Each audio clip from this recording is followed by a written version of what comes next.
नालो छा आहे बाबा? अब्दुल सत्तार। अब्दुल सत्तार केरु? जाफरी। Jafri, very good. कहिड़ी क्लास में?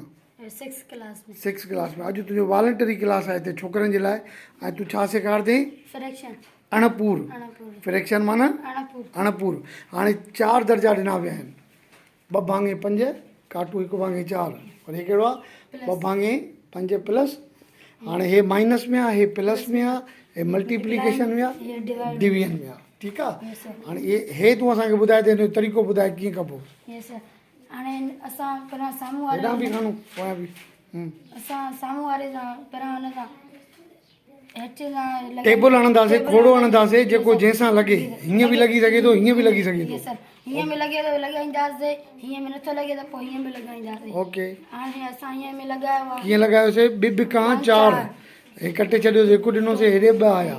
हाणे 2 जो बचाए हिन जो छा कंदासीं? कुझु हिन सां मल्टीप्लाई कंदासीं। 5 to the 10। ग्रेट। हे आहे हिन जो आंसर। अची बि वियो। यस सर। 1/10। यस सर। ओके। हाणे इहो थी वियो मल्टीप्लिकेशन वारो। यस सर। अच्छा, हिन जो ॿियो को तरीक़ो बि आहे या छड़ो इहो ई आहे? इहो सर। इहो ई आहे। ओके। हिन जो कट वारे जो? हिन जो सर कंफ्यूज़ न आहे थियणो, बसि करिणो आहे। ठीकु आहे न? जीअं ॿिया ॿाहिरि बि सिखनि। यस सर। इहो सम्झाए त सही छा थो करे, हुनखे सम्झ में थोरी आयो। हे असां हुन खे कट कंदासीं हिन जे साम्हूं वारे सां। 2 मां 1 ऐं 5 मां 4 बाय 5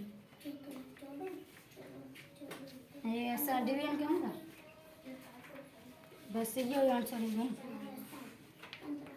हिकु आंसर। ओके। प्लस जो? प्लस हिन सां मल्टीप्लाई थिए थो? हा। छो नथो थिए? थिए थो न, हा करे। 2 and 1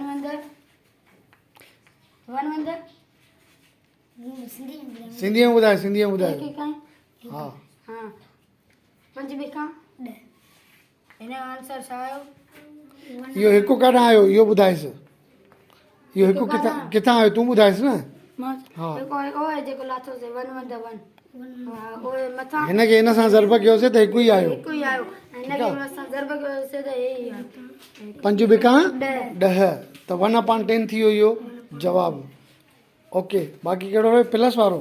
प्लस थी वियो। प्लस थी वियो सर। हे बि थी वियो। हाणे डिवीजन सॉरी डिवाइड कयोसि। कीअं थींदो पहिरां ॿुधाइसि, पोइ बाबा कर। पहिरां सर असां हिनखे डिवाइड कंदासीं। कीअं डिवाइड कंदासीं? कहिड़ो कंहिंसां डिवाइड कंदासीं? सर थोरो सोच तूं बि। हा। हिनखे न कंदासीं। हिनखे ईअं कंदासीं या हिन जो एलसीएम कढंदासीं पहिरियां? एलसीएम उहो ॿुधाइसि न। न्यूमरेटर जो असां एलसीएम कंदासीं। नंढी आम भञो पद कढंदासीं पहिरियां, जेके एलसीएम चइबो आहे, लीस्ट कॉमन फैक्टर। ठीकु आहे? उहो पहिरियां कढो। 2 ऐं 5 ऐं 4 जो एलसीएम कढंदासीं। ओके। 1 5 5। हा। ओके। वरी 5 जो। ओके। 2 खां 4 4 5 20। ओके। हाणे हिन छा सां कंदासीं? छा सां कंदासीं वंड?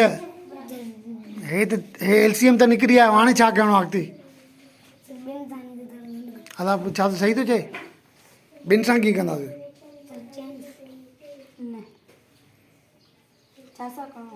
हल ॿुधाए। अलाए मूंखे कहिड़ी ख़बर? अची आहे त मां तोखां करायां? तूं ॿुधाए नी, विसरी वियो थी। कराए जेको बि अचे। ओके कर, ॾिसूं कीअं थो बीहे।